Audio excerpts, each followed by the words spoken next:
Olá, que bom que você voltou. Então, no nosso primeiro vídeo a gente conversou sobre as dúvidas clínicas que surgem em relação à nossa profissão, que podem ser uma excelente forma aí da gente começar o nosso TCC, partindo de uma dúvida clínica que a gente tenha. Você identificou a sua, que é a partir dela que a gente vai estar utilizando a estratégia do pico, que eu vou mostrar ainda hoje. A estratégia do pico ela é excelente para ir clareando aí a sua ideia do que você vai querer buscar de resposta através da condução de um estudo clínico, tá ok? Para só então a gente conseguir definir qual que é o melhor desenho de estudo que pode trazer essa resposta para a gente. E então definir a metodologia que você vai precisar realizar para conduzir esse seu estudo. Como é que a gente então pode estruturar de forma adequada uma pergunta que busca o efeito de uma intervenção na área da saúde? Então, quando a gente estrutura o pico, a gente vai precisar definir qual que é a população que a gente quer investigar, qual que é o perfil de paciente que desenvolveu um determinado problema de saúde. Então, esse P ele pode significar qualquer uma dessas três palavras. Qual o perfil de paciente, qual que é a população, qual que é o problema de saúde. Então, isso vai nortear em relação a que a gente quer avaliar o efeito de uma determinada intervenção. E qual que é essa intervenção? Então, o I é intervenção nova, que a gente não conhece o efeito dela, ou pelo menos não conhece em relação a esse problema de saúde e que a gente gostaria de investigar.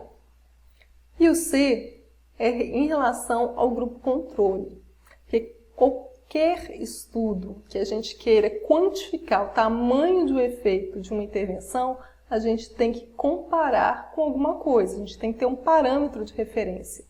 Então, esse grupo controle é essencial para a gente realmente comprovar o tamanho do efeito dessa nova intervenção que a gente quer testar. E esse grupo controle pode até ser um não fazer nada, que muitas vezes é o grupo controle ideal quando a gente ainda não conhece o efeito da intervenção.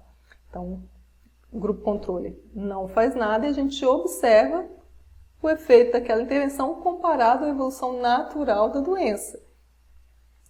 Quando é ético fazer isso, quando a gente está testando uma intervenção que é totalmente nova, é eticamente aceitável.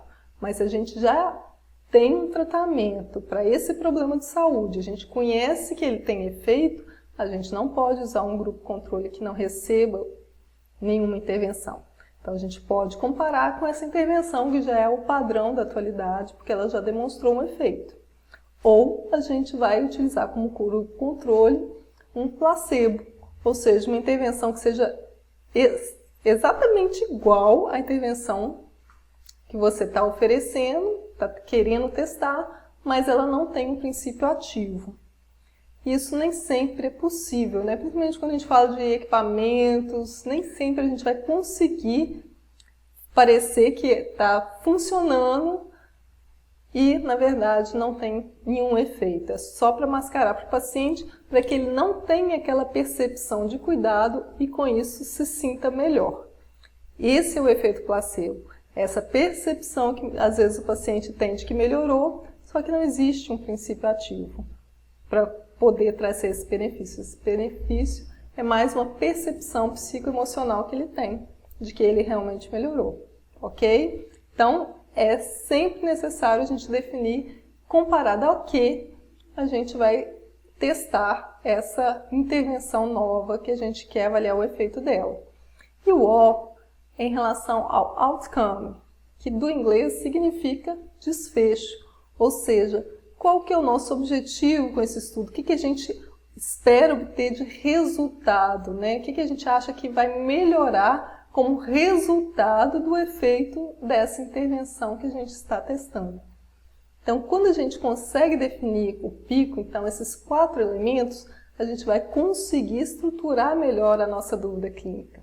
Então, quando a nossa dúvida é sobre o efeito de uma intervenção, a gente precisa da definição desses 4 elementos. Mas e quando a nossa dúvida é em relação ao prognóstico, por exemplo? Quando a dúvida é em relação ao prognóstico, ao invés de uma intervenção, a gente vai definir qual que é o fator de exposição. Que quando a gente avalia um prognóstico, a gente quer identificar qual o risco de desenvolver o problema, né? Então, a gente vai avaliar a exposição a um determinado problema e que se realmente se desenvolveu a doença pelo fato de ser exposto a ela. Então, ao invés de um I, a gente vai colocar um E, que é o fator de exposição, aí vira PEC.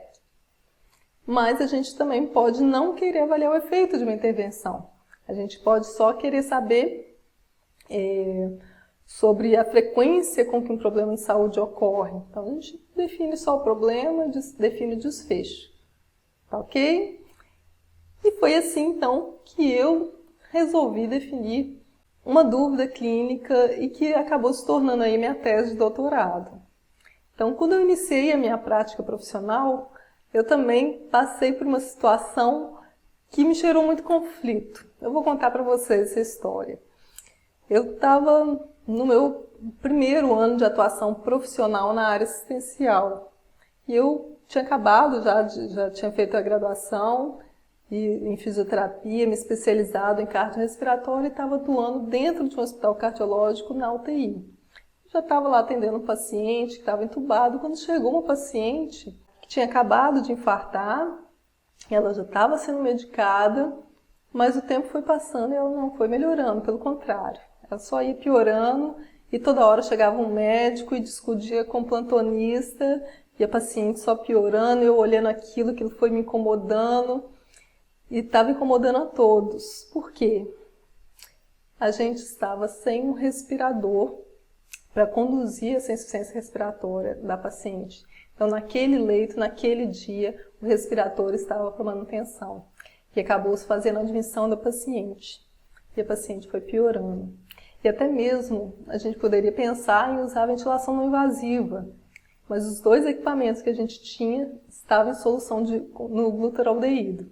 Que naquela época a gente tinha que fazer a desinfecção numa solução com glutaraldeído que ficava horas ali. Depois ainda tinha que secar. Então eu não tinha equipamento para dar nenhum suporte ventilatório para a paciente. Nem respirador, nem ventilação não invasiva.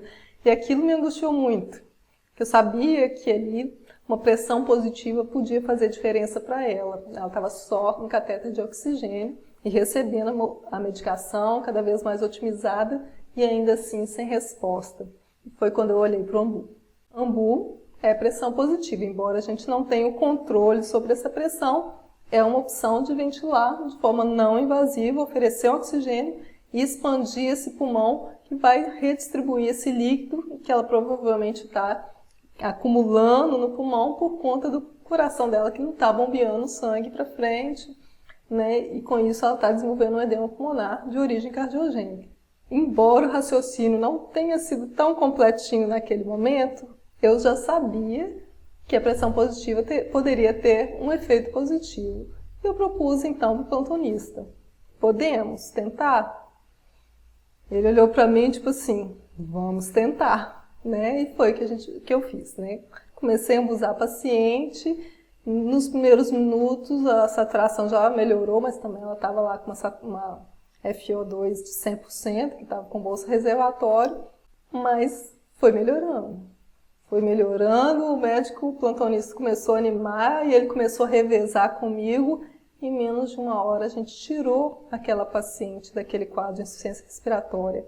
E a gente salvou a vida daquela paciente que estava ali com um prognóstico reservado, uma vez que o medicamento não estava fazendo esse efeito esperado. Né? E foi quando eu comecei a me questionar qual que é o potencial das intervenções, né, no caso da fisioterapia, com essa ventilação não invasiva. Foi quando me veio essa questão ao tentar entrar para o mestrado na Unifesp. Ventilação não invasiva comparada a um tratamento padrão no edema pulmonar cardiogênico é efetiva para reduzir a mortalidade? Então, essa pergunta norteou toda a minha tese de doutorado. Mas ela não veio com toda essa clareza na minha mente antes mesmo de entrar no doutorado, não. Quando eu entrei, eu tinha esse incômodo, eu queria entender mais desse contexto, né, com essa intervenção, nesse problema de saúde, mas eu fui orientada a utilizar a estratégia do pico. E como é que ficou o meu pico? Então, o meu P era pacientes adultos com edema pulmonar cardiogênico. A intervenção que eu queria investigar era ventilação não invasiva adicionalmente ao tratamento padrão, porque existia um tratamento padrão para o edema pulmonar cardiogênico, que era a base de medicamentos ali para conduzir o problema cardiológico da paciente e conduzir também o início da insuficiência respiratória, que até então era com o preconizado era apenas oxigênio. Então, eu queria fazer a comparação para ver se ventilação não invasiva realmente trazia um benefício adicional e poderia salvar mais vidas do que só realizar o tratamento padrão. Então, o desfecho que eu considerei sendo principal foi a mortalidade. Então, na hora da gente definir o desfecho, a gente tem que pensar naquele que seria o mais relevante em relação à saúde, né? Aquele que poderia ter o maior impacto. Tem intervenções que não têm essa possibilidade, às vezes nem problema de saúde pode levar à morte, então a gente não vai considerar esse desfecho. Mas quando essa possibilidade existe, ele vai ser sempre a nossa escolha como desfecho principal. Então agora eu te desafio a escrever o seu pico em relação à sua dúvida clínica, porque a hora que você conseguir definir esses elementos do pico, você vai conseguir estruturar também muito melhor a sua dúvida clínica. Você pode até colocar nesse formato, semelhante ao que eu fiz.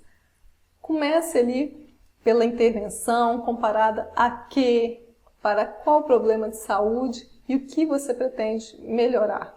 E aí sim você vai ter uma pergunta bem estruturada se você quiser fazer uma investigação em relação a uma intervenção em saúde. Tá ok? Então me aguarde no nosso próximo encontro. A gente vai então estruturar a introdução do seu TCC, então não perca, eu te aguardo.